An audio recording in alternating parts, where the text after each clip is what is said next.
Let's talk about miner releases for the week. And what we got is TeamBlackMiner version 1.85. It came out yesterday.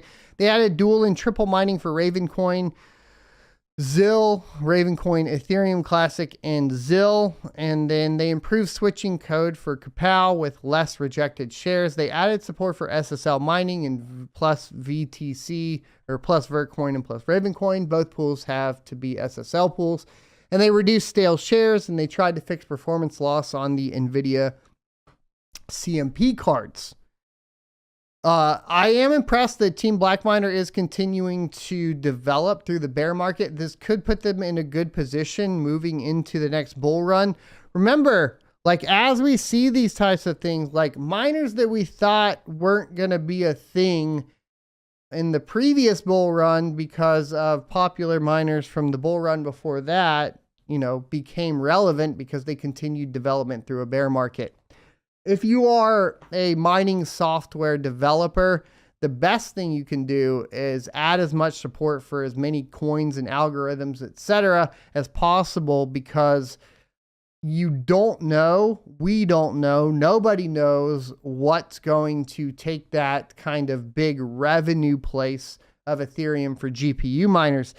And there will be something, right? Because at the end of the day, we could say GPU mining is dead completely, but we thought that back in 2012 when Bitcoin or whatever had ASICs come out onto the network, and then boom, Ethereum came along, right?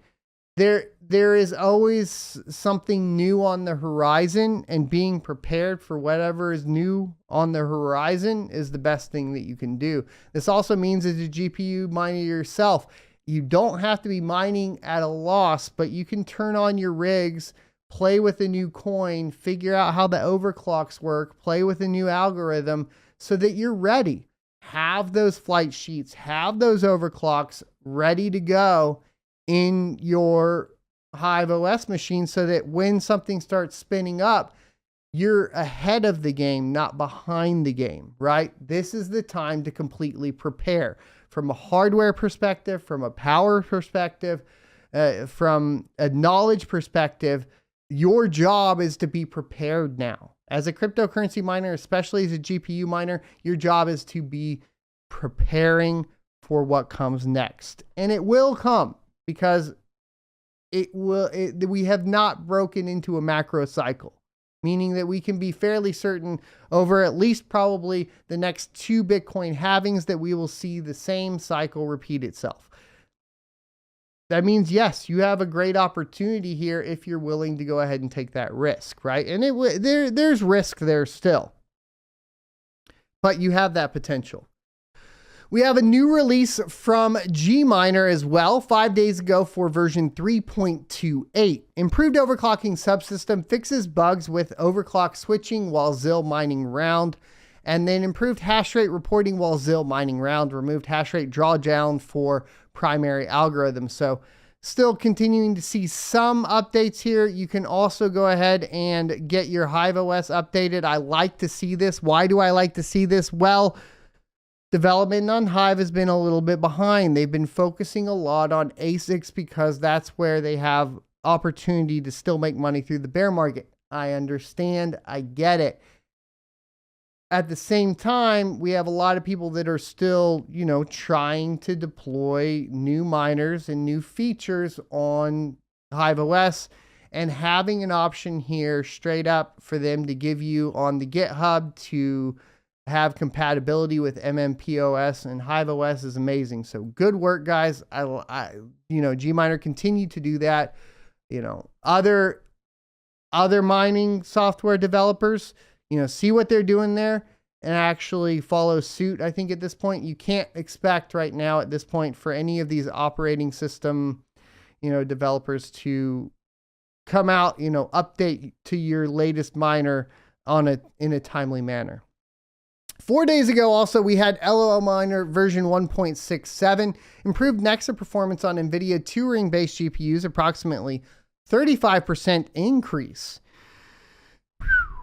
This is getting crazy. Improved Nexa performance on 8GB NVIDIA Ampere GPUs by approximately 1.5% when memory is not locked, and 3% on locked memory 5000. 10GB and higher GPUs got an additional 5% performance increase. So Nexa's starting to see some scaling with memory here. Improved Nexa performance on NVIDIA Ada-based GPUs by approximately 25% on locked memory clock and about 8% on unlocked memory.